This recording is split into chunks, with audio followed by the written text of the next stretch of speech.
좀. 네.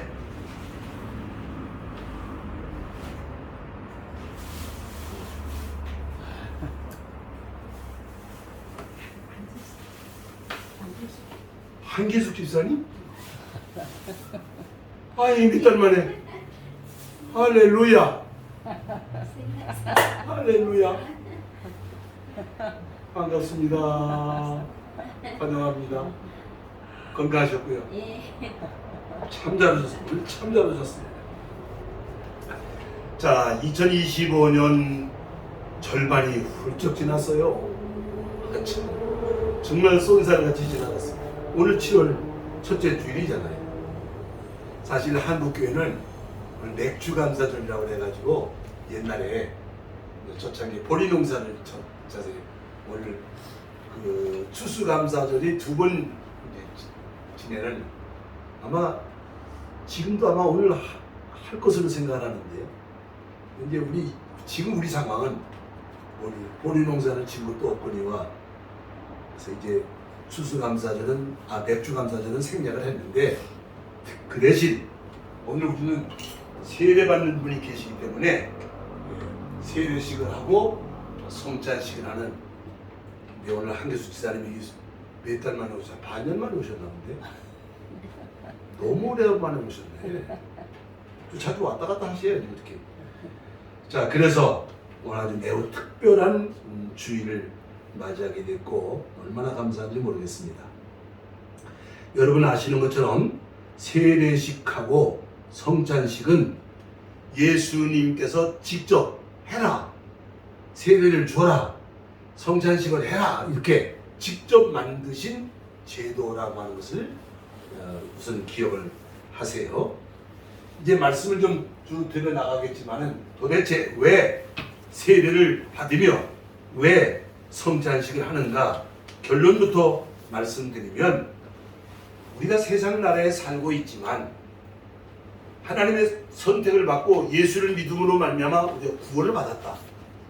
그러니까 구원받았다는 말은 이제 아직은 육신을 가지고 있고 세상 나라에 살고 있지만 하나님 나라 사람으로 살아가고 있는 사람입니다 라는 것을 나타내는 표시가 세례요 성찬식이다, 이렇게 이해하시면 된다고요.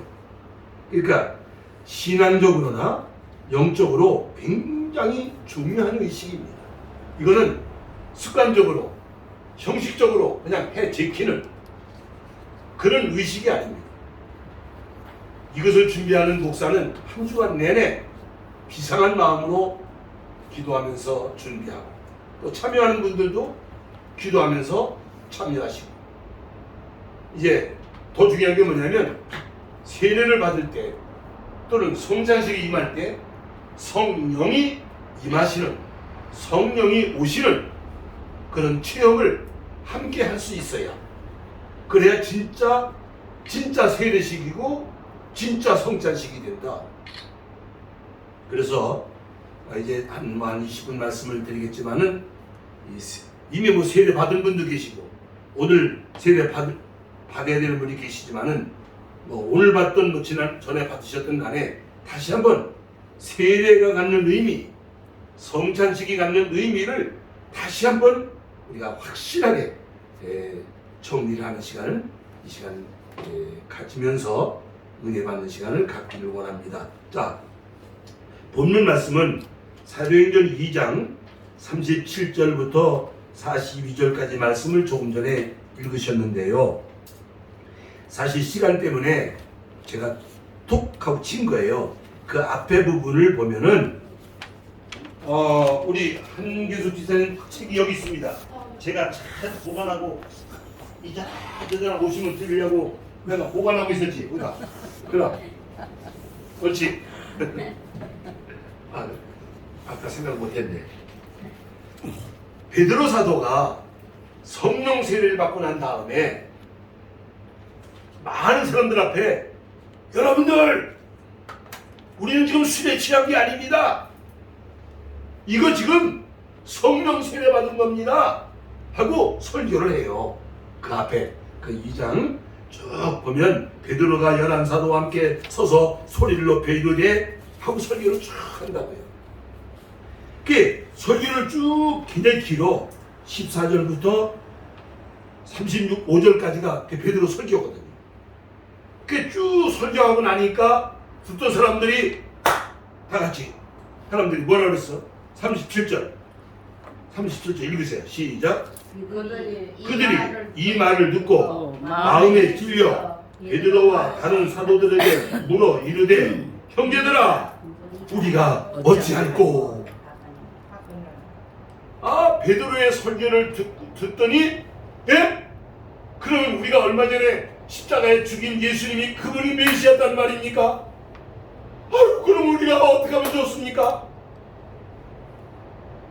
이 지금 설교를 듣고 난 다음에 그 설교에 대하여 반응을 하고 그러면 우리가 어찌하면 좋습니까? 하고 부르짖게 되니까 이제 오늘 본 말씀이 이제라도 회개하여 다 같이 38절 크게 베드로가 이르되 너희가 회개하고 각각 예수 그리스도의 이름으로 세례를 받고 제사함을 받으라. 그리하면 성령의 선물을 받으리라.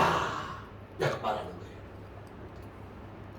자, 우리 기독교 신앙은요, 이게 세례를 받고 성찬에 참여함으로 말미암아 우리는 비록 한국 사람이고 옛날 사람이고 일본 사람이고 미국 사람이고 뭐 어디 사람이지만은 하나님 나라 사람으로 우리는 지금 살아가고 있다는 하나의 증거가 된다고 말이에요.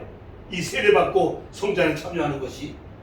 자, 그런데 우리 기독교 신앙에 있어서 아주 중요한 전제가 하나 있는데 그건 뭐냐면 우리가 하나님 앞에서 죄인이라는 것을 인정해야 된다는 것입니다. 당신 죄인입니다. 그럼 내가 왜 죄인입니까? 내가 사람을 죽였습니까? 뭐 남의 집에 도둑질했습니까? 이런 소리 하면 안 된다 그 말이에요. 하나님의 존재 앞에서 나는 죄인이구나. 모든 인류는 모든 인생은 다 죄인이구나. 성경은 이걸 말씀하고 있다는 말이에요. 자, 여기 흑판에 제가 이제 써놨는데 도대체 뭘 보고 왜 죄라고 하느냐? 죄가 뭐냐? 이게 한자로 넉사자에다가 아니 비자를 쓰잖아요. 그러니까 네 가지가 아닌 것이 죄야. 이거는 성경적이기도 하고 중국에서 기가 막힌 한자를 만들어 놓기도 한 거예요. 이 죄가 말이에요. 지금도 중국에서 이거 죄라고 그러나요? 근데 발음은 죄가 아니겠지? 그렇지. 뭐라고 그래? 죄? 그러나? 뭐? 꽁이다 하겠지. 뭐라고? 죄 반대지만. 아니 이거 발음 이거 중국식 발음해보라고. 주의. 주의. 네, 주의. 그렇죠. 그럼 뭐가 죄냐? 첫째, 믿지 않는 것이 죄. 하나님을 잃어버린 창조주 하나님을 떠나는 것이 죄라는 사실이다.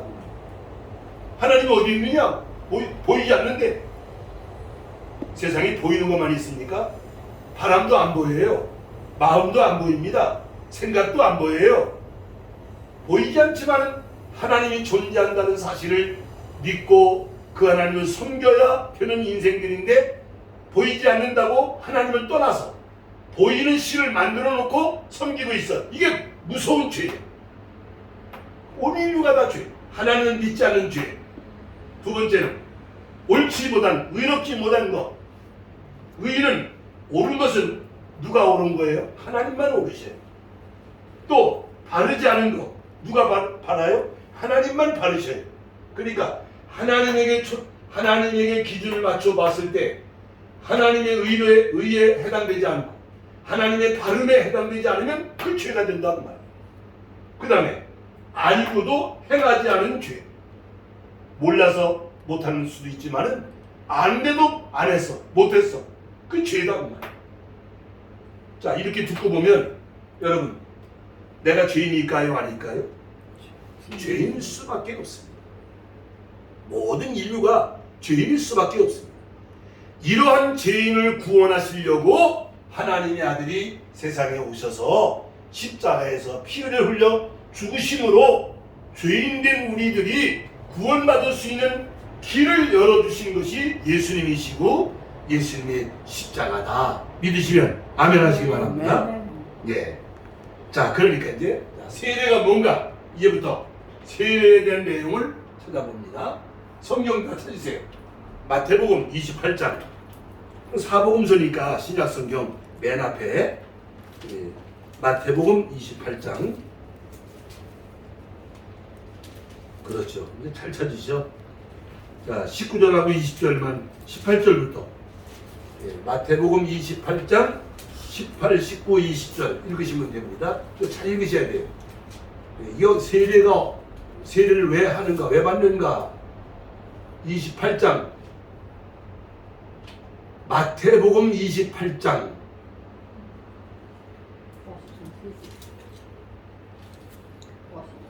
53페이지.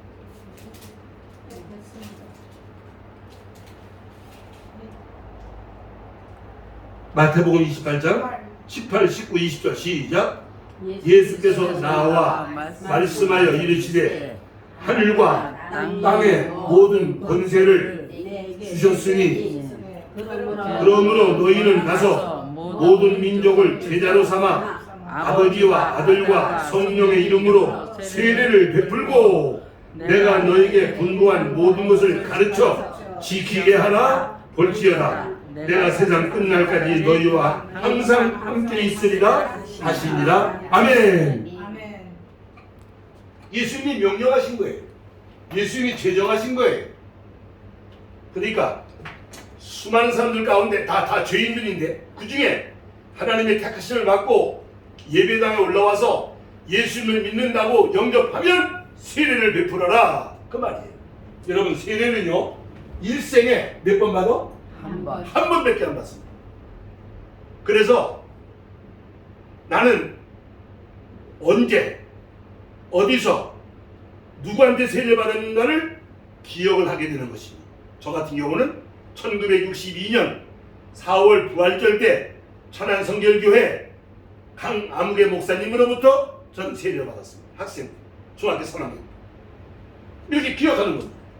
기억할 수밖에 없습니다. 일생에 한 번밖에 없기 때문에. 그러면 오늘 성장식이 있어서 설교를 좀 간단하게 하려고 합니다. 자, 세례는 구약시대에는 하나님께 나아가는 이스라엘 백성들은 옷이든 몸이든 가지고 가는 재물이든 전부 물로 씻어서 깨끗하게 해가지고 하나님께 나갔지, 더러운 상태로는 나갈 수가 없었고 하나님 앞에 나와서는 안 됐던 것입니다. 이걸 정결의식이다 그럽니다. 말하자면 죄를 씻는 하나의 의식이다. 물론 물로 씻었다고 해서 죄가 씻어지는 건 아니에요. 그러나 죄를 씻는 것은 믿음으로 씻는 거지만은 그건 형식을 통해서, 의식을 통해서 내가 죄를 씻는 자라고 하는 그런 더럽고 추한 것을 씻어낸다고 하는 하나의 의식으로 정결의식을 했던 것이 구약시대에서. 자, 이제 오늘 아까 읽었습니다. 우리가 어찌할꼬 그랬더니 베드로가 뭐라 그랬어요? 너희가 각각 어떻게 하고? 회개하고 그 다음에 어떻게 해라? 죄사함을 받으라. 그리하면 세례를 받으리라. 세례를 받고 죄사함을 받으라 이렇게 말합니다. 그러니까 세례라고 하는 것은 회개하고 죄사함을 받았다는 의미를 가지고 있습니다. 의미를. 우리 죄를 사는 건 아니에요. 그러니까 죄는 믿음으로 죄사함을 받는 거지만은 이 믿음으로 받는, 보이지 않는 믿음으로 받는 이 죄사함을 세례라는 의식을 통해서 표를 나타낸다, 의미를 나타낸다. 자, 베드로전서 3장에서는 뭐라고 했냐면 세례가 뭐냐? 구원받은 자가 되었다는 표시다, 그 말이에요. 참 중요하잖아요. 세례받았다. 나는 구원받은 사람입니다. 나는 자신에 대해서 다른 사람이 나를 볼 때 세례받았다. 저 사람은 구원받은 사람이라구나 하는 그런 일단 외적인 표시가 된다, 그 말이에요. 자, 네 번째는 세례를 받아야 교회 공동체의 정회원이 일원이 된다, 그 말이에요. 자, 어느 분이 새로 오셨다. 그럼 왔다고 해서 그분이 교회 회원이 될 수는 없다, 그 말이에요. 어떤 적당한 자격을 가져야 될 거 아닙니까? 어느 단체든지 들어가면 어떤 자격을 구비해야 그 단체에 맞는 회원이 되는 것처럼 교회 공동체의 정회원이 되는 절차가 바로 세례다. 그래서 우리 한국교회는 한 1년쯤 지나면 세례를 주는데, 여기 아까 성경 읽어보니까 그날 와서 세례 믿는다고 그러니까 그날 받았어요. 그날 사실은. 근데 오늘 임경희 씨는 몇 달 됐어? 반년 됐어. 반년 받을 만하죠. 예. 또 그만큼 준비했으니까. 예. 세례를 받아야 교회 공동, 그래야 성찬식에 참여하고, 그래야 교회 회의에 참석한단 말이에요. 교회가 무슨 중요한 문제가 있어 회의를 할 때 회원이 아닌 사람이 참석하면 되겠어요? 정회원이 된 사람이 회의에 참석을 해야 되겠지. 자, 다섯 번째는 사도행전 11장에 우리 지난 주일날 안디옥 교회 말씀 기억나시죠? 안디옥 교회가 그들이 세례를 받고 그리스도인이라는 소리를 들었어. 그러니까 예수님의 제자가 된 새로운 신분이 주어졌어. 이제 세례를 받고 나면 나는 예수님의 제자가 된 사람입니다. 크리스찬이 되었습니다. 크리스찬이 되었다고 하는 하나의 표시다.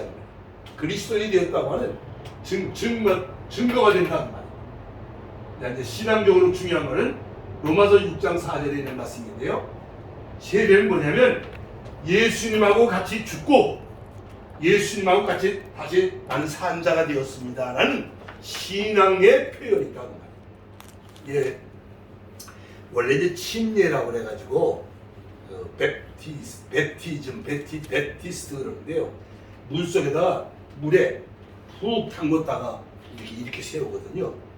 원래 처음 시작을 그렇게 한 거예요. 그것이 이제 물이 많고 물이 가까운 데 있으면 그게 가능하지만 우리 같은 경우에 어떻게 할 수가 없잖아요.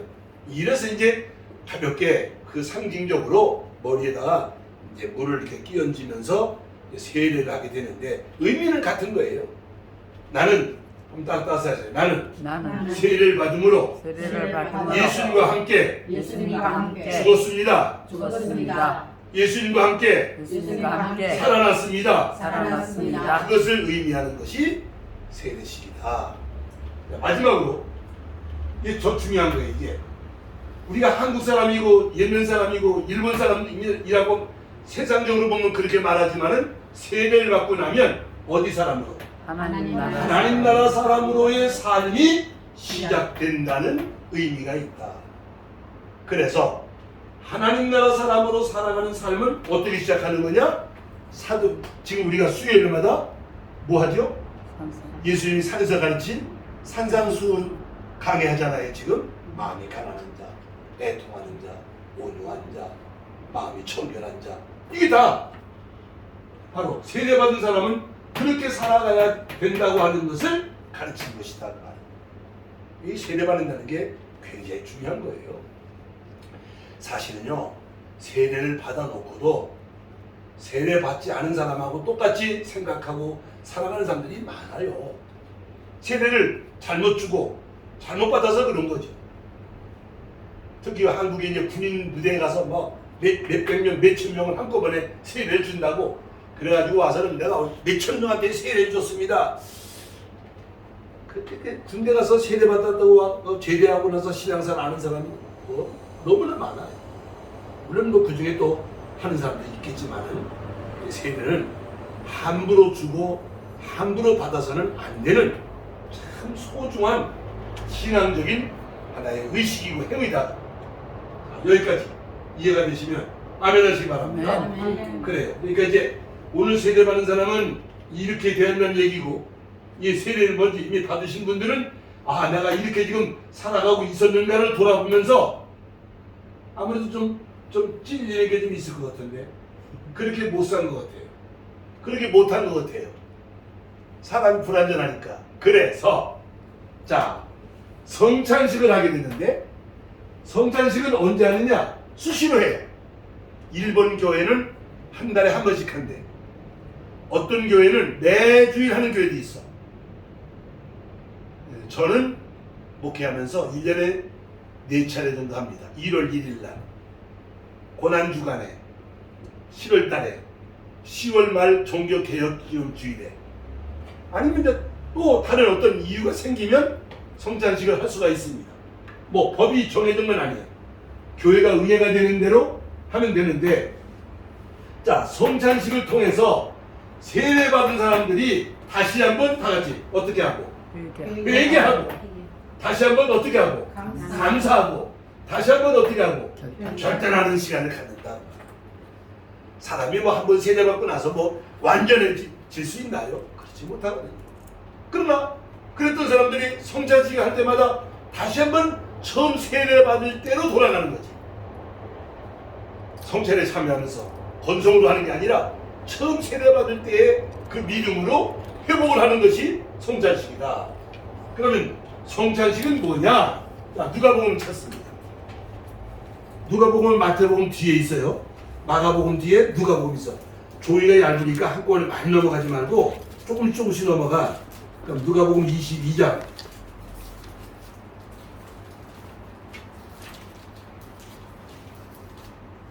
14절. 예, 사복음서에 있으니까 누가복음 22장, 이건 사복음서에 다 써 있는데 여기 있는 걸 읽는 거예요. 자, 14절부터 읽습니다. 시작.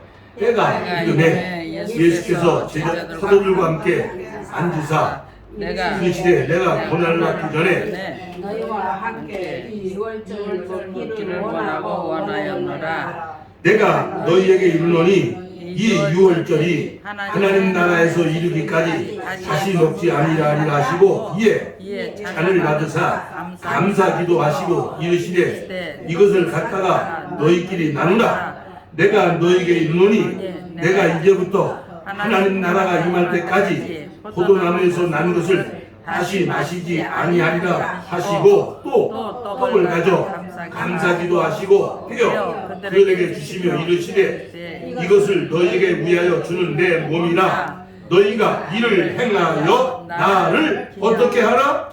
나를 기념하라 하고, 그 다음에 저녁 먹은 후에 잔도 그와 같이 하여 이르시되 이 잔은 내 피로 세우는 새 언약이니 곧 너희를 위하여 붓는 것이라. 거기까지. 자, 이제 무슨 얘기가 제가 설명할게요.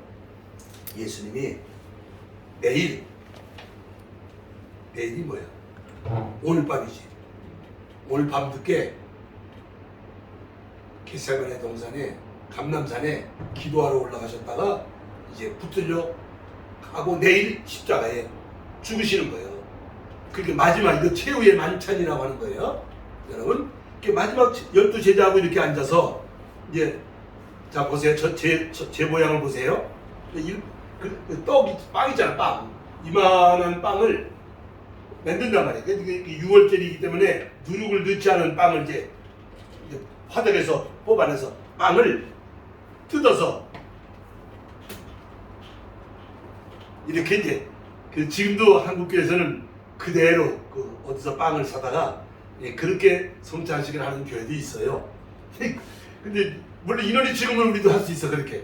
근데 인원이 뭐 100명, 몇 명 인원이 많으니까 이제 그렇게 안 되잖아요. 그래서 이제 성찬식용 빵을 또 어디서 찍어내서 만들어 온 것도 있고요. 그런 게 준비가 안 되면 보통 우리가 떡을 한국에서는 또 떡을 가지고 하는 데도 있고, 인절미를 썰어서 또 빵을 조그맣게 썰어서 이제 한 조각씩 나누지요.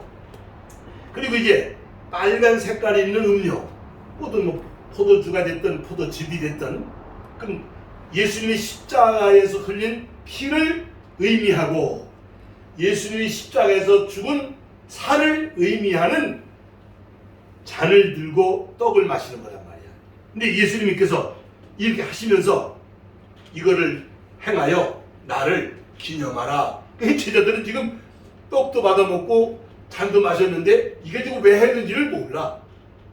이게 뭔지를 이유도 모르고 지금 먹고 마셨어.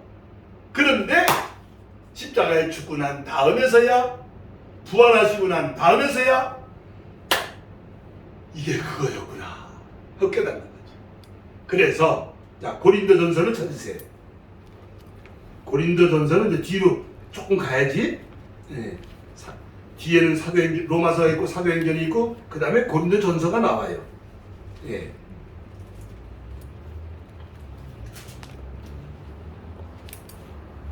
11장. 예, 그렇게 성경 그렇게 찾는 거예요. 조금씩 하면서 고린도전서 11장 찾으셨죠? 23, 24, 25 숫자만 찾으시면 돼.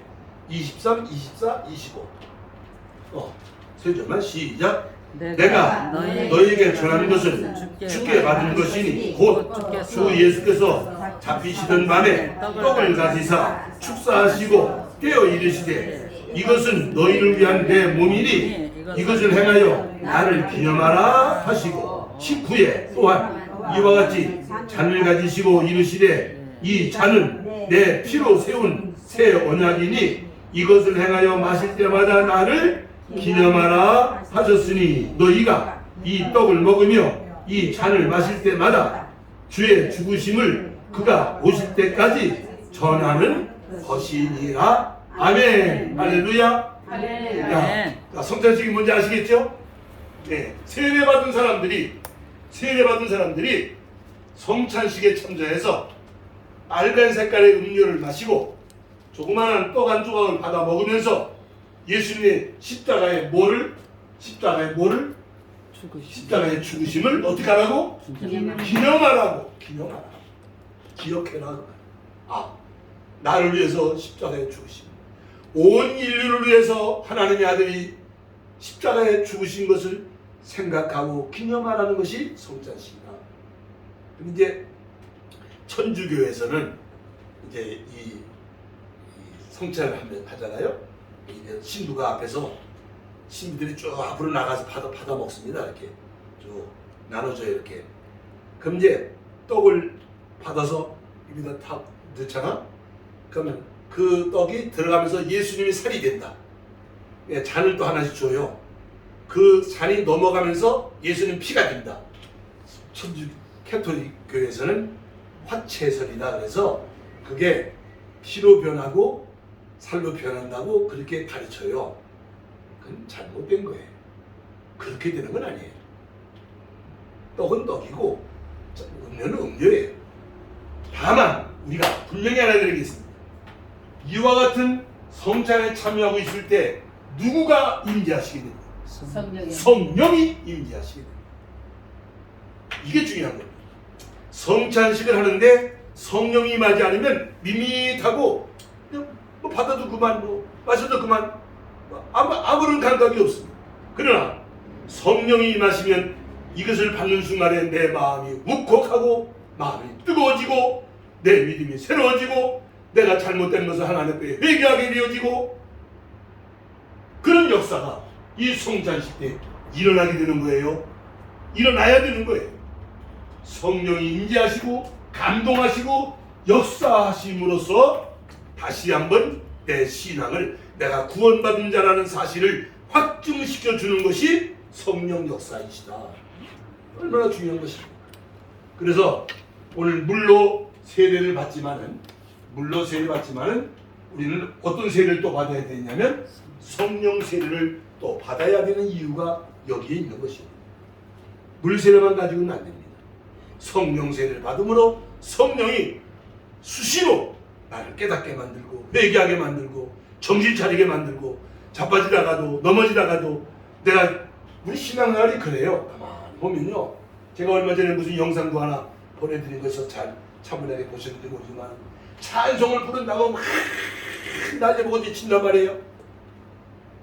그게 성령이 임하는 거라고 착각을 한다고요. 자기 감정에 도취해서 자기 기분에 취해서 어쩌고 저쩌고 하다가 얼마 못 가. 그게